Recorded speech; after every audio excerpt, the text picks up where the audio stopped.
हम देखेंगे न्यायपालिका की रचना, कि न्यायपालिका की रचना किस तरह से होती है और यहाँ पर किस प्रकार से कौन कौन से न्यायालय बनाए गए हैं।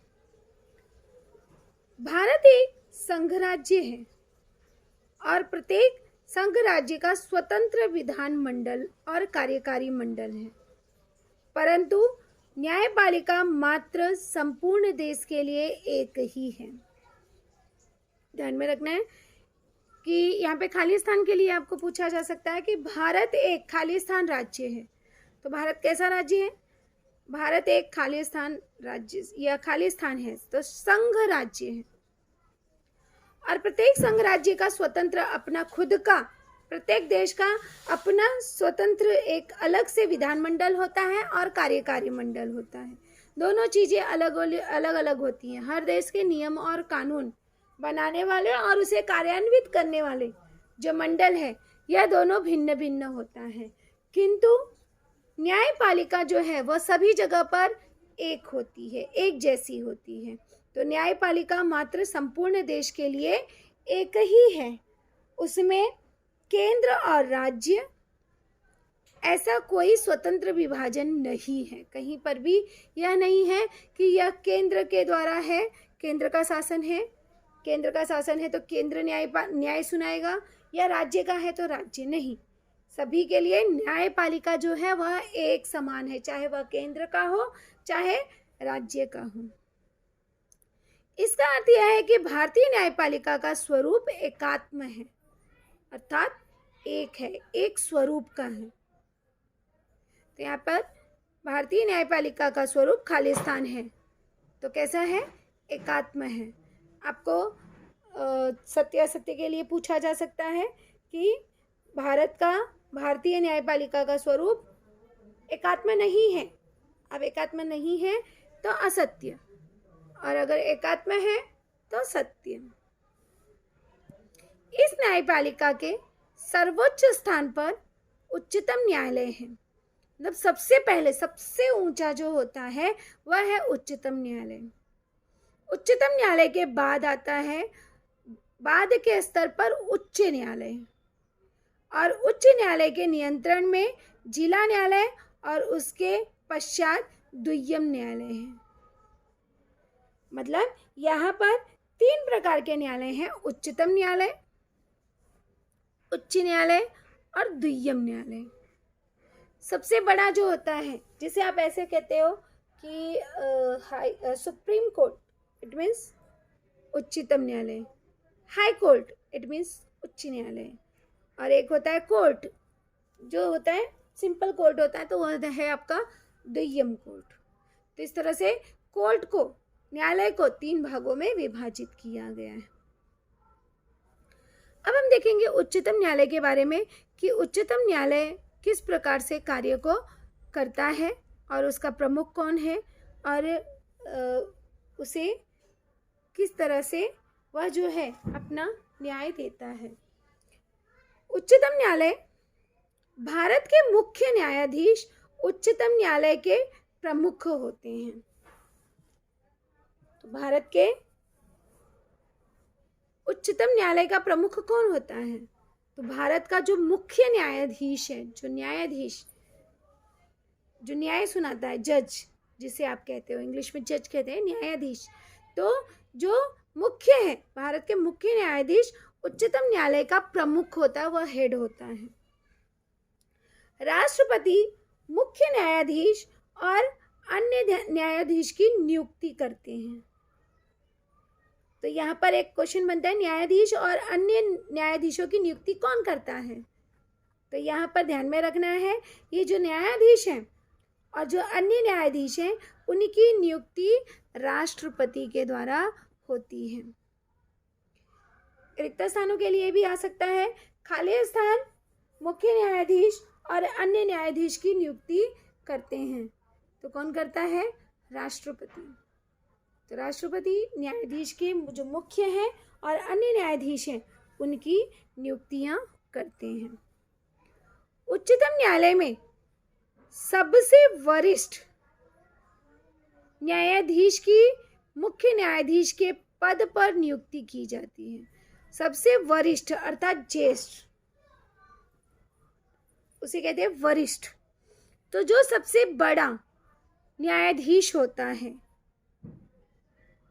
उसी को मुख्य न्यायाधीश के पद पर नियुक्त किया जाता है। ऐसा संकेत और परंपरा है। इसी तरह से परंपरा है, अर्थात इंक्रीमेंट भी वैसे ही होता है। तो इसी तरह से यहाँ पर भी जो न्यायाधीश होते हैं, जो एडवोकेट वगैरह होते हैं, तो उसमें से जो सबसे बड़ा होता है उसकी नियुक्ति न्यायाधीश, मुख्य न्यायाधीश के रूप में की जाती है। तो यहाँ पर प्रश्न हमारा बनता है कि मुख्य न्यायाधीश के पद पर किसकी नियुक्ति होती है? तो किनकी नियुक्ति होती है? उच्चतम न्यायालय के सबसे वरिष्ठ न्यायाधीश की मुख्य न्यायाधीश के पद पर नियुक्ति की जाती है। अब हम देखेंगे कि इनका कार्य क्या है। तो न्यायदान का कार्य किसी के दबाव में आकर नहीं होना चाहिए, किसी का पक्षधर नहीं होना चाहिए, उस पर कोई प्रेशर नहीं होना चाहिए, तब हम जाकर एक सही न्याय दे सकते हैं। तो न्यायाधीश निर्भय रूप से न्याय करे, इसलिए न्यायपालिका को स्वतंत्र रखने का प्रयत्न किया गया है। यहाँ पे हमारा एक क्वेश्चन बनता है कि न्यायपालिका को स्वतंत्र रखने का क्यों प्रयत्न किया गया है? क्योंकि उस पर बहुत सारे प्रेशर होते हैं, तो किसी का दबाव ना हो। न्यायदान का कार्य दबाव में आकर नहीं होना चाहिए। न्यायाधीश निर्भय रूप से अर्थात बिना डरे, निर्भय अर्थात बिना डरे, बिना भय के वह अपना न्याय दे सके, इसीलिए न्यायपालिका को स्वतंत्र रखने का प्रयास किया गया है। और इसके लिए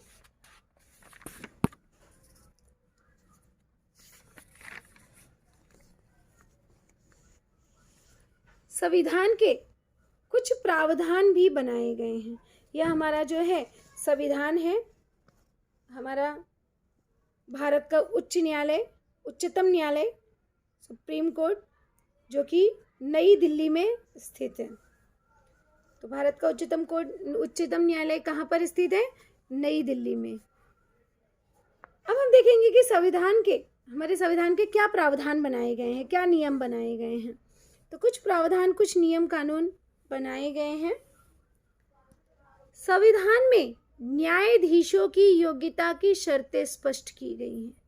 संविधान में बताया गया है कि न्यायाधीश की योग्यता क्या होनी चाहिए और किस व्यक्ति को न्यायाधीश के पद के लिए नियुक्त करना चाहिए, यह हमारे संविधान में बताया गया है।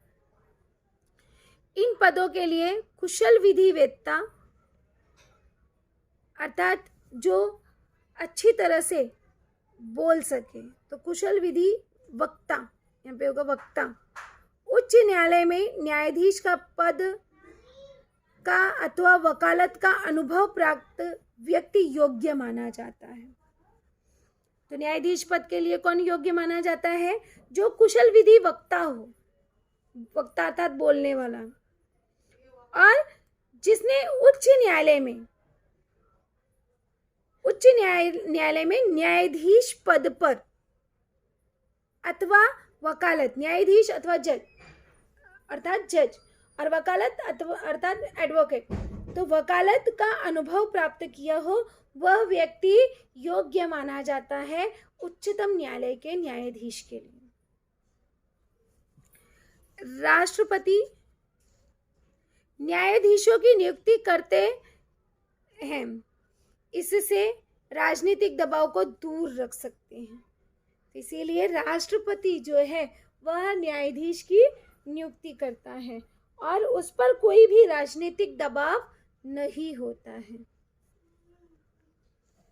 तीसरा है, प्रावधान में दिया गया है कि न्यायाधीशों को सेवा की गारंटी होती है। सामान्य कारणों से अथवा राजनीतिक उद्देश्य से उन्हें पद से नहीं हटाया जा सकता है।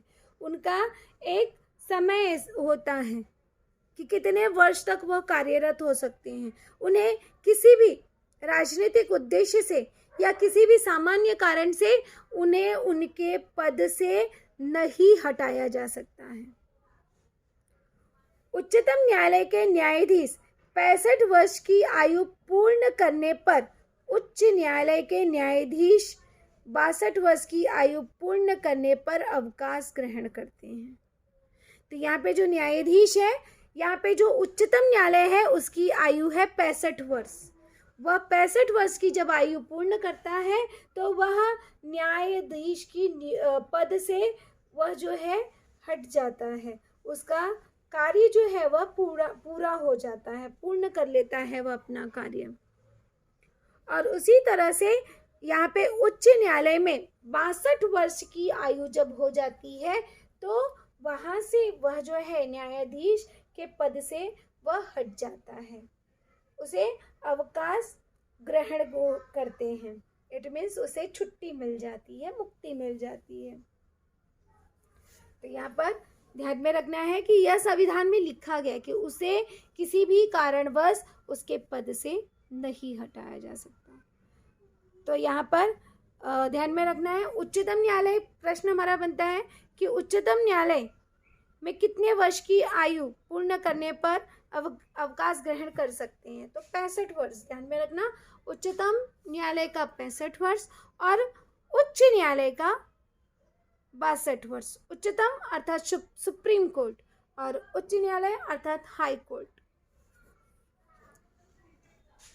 अगला है कि न्यायाधीशों का वेतन भारत की अर्जित निधि से दिया जाता है और उस पर संसद में चर्चा नहीं होती है।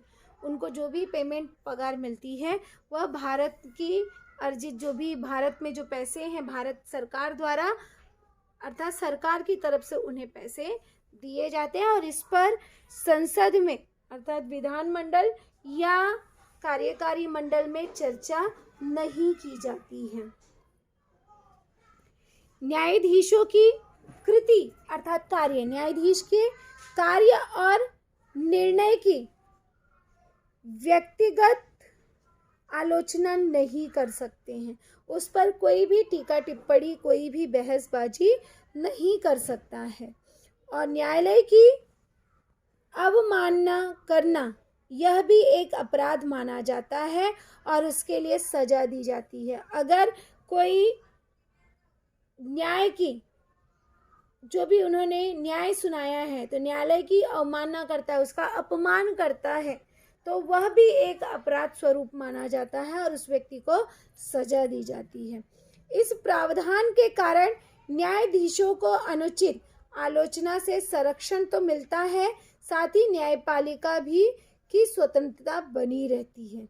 इससे क्या हो सकता है कि कोई भी उसकी टीका टिप्पणी नहीं करता, उसकी निंदा नहीं करता और कोई भी उसका अपमान नहीं करता, जिससे यहाँ पर न्यायपालिका को संरक्षण अर्थात सुरक्षा प्राप्त होती है। संसद की न्यायाधीशों के आचरण पर चर्चा करने का अधिकार नहीं है, परंतु न्यायाधीशों को पद से हटाने और उन पर महाभियोग प्रक्रिया चलाने का अधिकार है। तो संसद जो है यहाँ पर वह किस तरह के हैं उनकी चर्चा नहीं की जाती है, किंतु संसद को, क्योंकि संसद प्रमुख है, भारत की सरकार को सुचारू रूप से चलाने के लिए संसद प्रमुख है, तो किंतु संसद में जो है न्यायाधीशों को पद से हटाने का और उस पर महाभियोग प्रक्रिया, क्योंकि उन्हें जो है हटाने के लिए उन पर महाभियोग प्रक्रिया लगाई जाती है, तो महाभियोग प्रक्रिया द्वारा जो है वह प्रक्रिया चलाने का अधिकार संसद को प्राप्त है। तो इस तरह से हमने देखा कि संविधान के क्या प्रावधान है और उच्चतम न्यायालय जो है उसमें किस तरह से नियुक्ति की जाती है।